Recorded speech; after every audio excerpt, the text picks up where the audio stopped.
Balak mo bang magtrabaho sa ibang bansa? Baka dapat panoorin mo muna tong Raging Grace. Mga kamag-anak, tara, pag-usapan natin. Let's go! Grace, this isn't funny. Grace?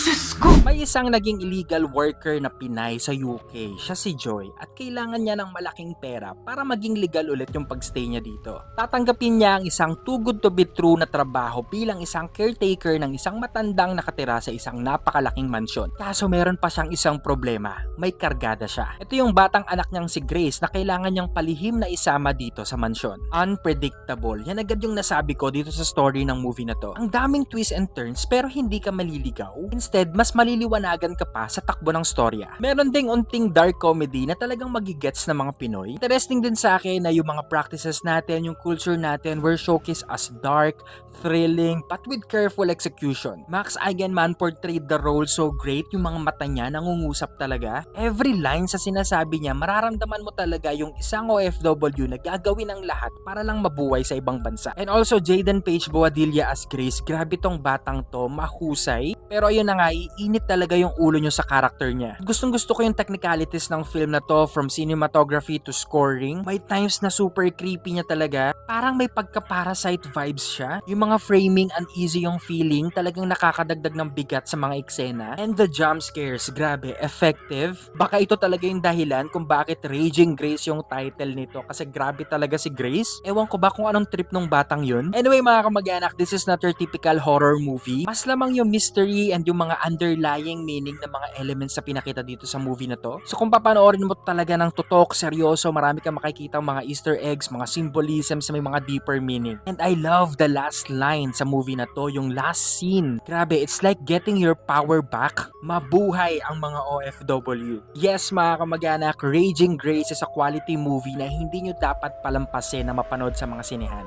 Highly recommended at showing na to. Kaya naman, enjoy watching. Let's go!